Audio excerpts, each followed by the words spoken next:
9th-ranked Hurricanes going to take on the 11th-ranked Rutgers Scarlet Knights in a game of top programs right now. I could have went to LSU. I could have went to Georgia. It was down to Duke and Miami. My biggest offer was LSU. Coming into Miami, Miami wasn't ranked number 10 or this. They were still at the bottom in ACC, and at that time they were in the WNIT, but that didn't matter to me. We didn't want to go to a program that really was already at the top. I want to be able to make a name for myself and have it mean something. I don't want to go sit behind an All-American. Like, I can go somewhere and build something. I felt like I could take a bigger role here in Miami. We all wanted to do something different. We didn't want to go the same route. We all wanted to like step outside ourselves and do something that we had no idea what we were getting ourselves into. Talk about the trust that they had to have in me. I mean, it is very personal to me, very humbling, and very important that I recognize that at the time I was recruiting those 3 young ladies, we had won 9 games the year before. And the leap of faith that they took to just believe in my vision, it was a big leap for them. When Coach Meier talked, when she recruited me, I kind of felt that way, that something special is going on. Something special is about to happen, and I wanted to be a part of it. All right, ladies.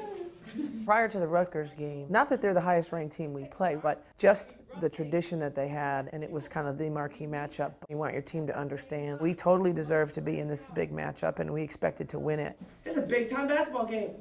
We're relevant, Miami. We're relevant.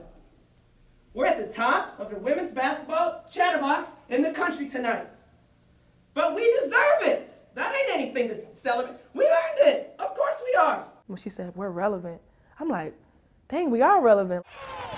It made me second guess, like, dang, we're Miami. I wanted them to understand that this is one game, but it's a culmination of the fact that you've really been busting your tails and working very hard, and you've been climbing that mountain step after step after step. This isn't the top, it's not the pinnacle, but you belong here. Here is the tip. Sylvia Bullock wins it, picked up by Stephanie Ederstrom, and the Hurricanes want to run quickly. Ederstrom to Rakana. Rakana puts up the shot and drains a 2.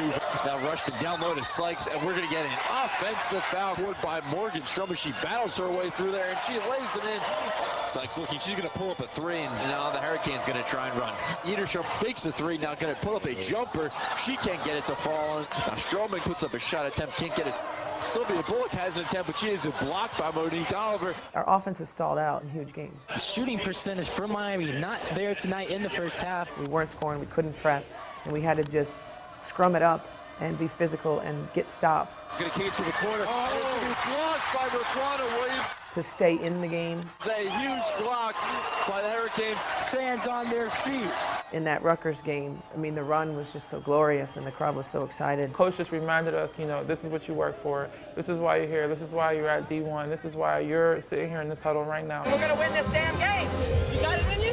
When someone invests in you and you invest back, that is very personal. And if you want the type of investment we need, which is, okay, we're down 8 and there's 40 seconds to go and you have to press and pull off a miracle. Who can play the point down? You can't just ask for that in that one moment if you haven't built everything up to that moment, if you don't have that foundation or that relationship where they look at you and they go, okay. And you're like, okay, go out there and absolutely exhaust yourself to anything you have left if you really want this game. And they go, okay. And you just go, wow. All right, let's finish this. Great job, guys. Come on.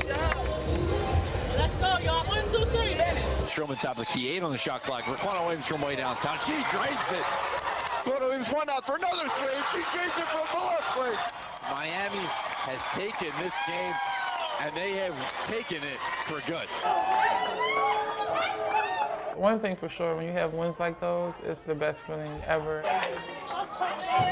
Me and Shanice, we always talk about how we wanted to go and make a difference.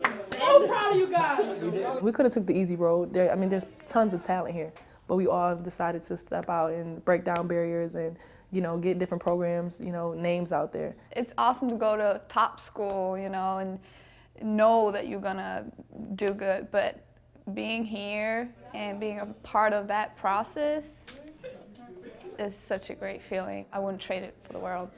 I think as a coach, your job is to be the eyes to the future of your players. So for them to find the success that I promised them, but it was a promise and a vision. It wasn't set in stone. They couldn't see it. The spirit of you guys and your heart and your absolutely no-quit attitude, I've always known it was there, but this is probably the most epic performance I've ever coached a team. I was dreaming for them, and then they bought into that dream, and now it's happening, and you know, you just can't be more proud.